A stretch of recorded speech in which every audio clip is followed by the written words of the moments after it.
নমস্কাৰ। স্বৰচিত কবিতা এটি পাঠ কৰিবলৈ লৈছোঁ। কবিতাৰ শিৰোনাম নাৰী।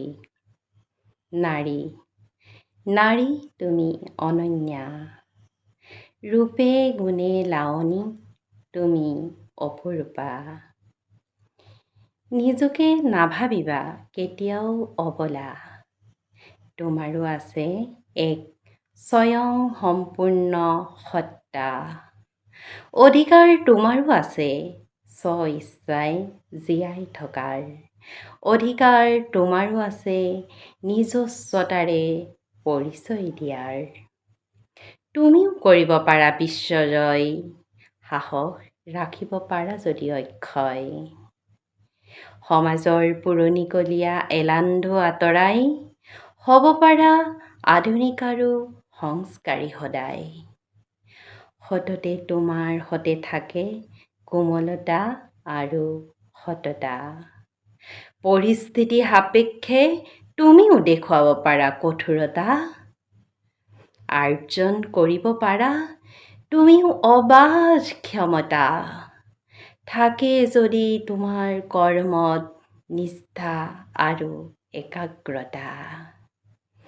তোমাৰো থাকে দুৰ্বাৰ হেঁপাহ জীৱন জীয়াৰ, এচাম কাপুৰুষে আহুল লগাই তোমাৰ সেই আশাৰ।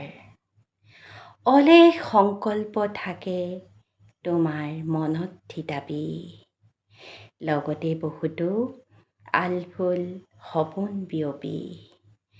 প্ৰিয়জনৰ কাৰণে তুমি ত্যাগ কৰা আপোন ঘৰখনক, আপোনতকৈও আপোনজনে কিমান চিনে তোমাৰ হিয়াখনক।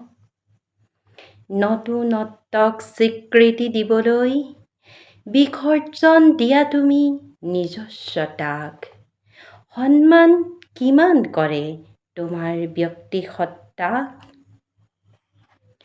আত্মোৎসৰ্গা কৰি যদিও নোপোৱা তোমাৰ প্ৰাপ্য, তথাপিও জীৱন বাটৰ লগৰীৰ মংগল তোমাৰ কাম্য। দুখ আৰু হতাশাৰ মাজতো জাগ্ৰত কৰি ৰাখা যোগাত্মক শক্তিক, যিয়ে প্ৰেৰণা যোগায় সপোনৰ সৃষ্টিক। জীৱন বাটত সন্মুখীন হোৱা যদিহে নিসংগতাৰ, ভয় নাখাবা ইয়ে হ'ব প্ৰথম খোজ সাহসিকতাৰ। ক্ষণিকৰ বিফলতাত হেৰুৱাই নেপেলাবা নিজকে, অনাগত যাত্ৰা পথত আছে কিজানি সফলতা সঁচাকে। জীৱন যুঁজৰ শেষত তোমাৰো আছে হয়তো পূৰ্ণতা, তাৰ বাবে লগত ৰাখিবা মন মন্দিৰৰ সক্ৰিয়তা। ধন্যবাদ।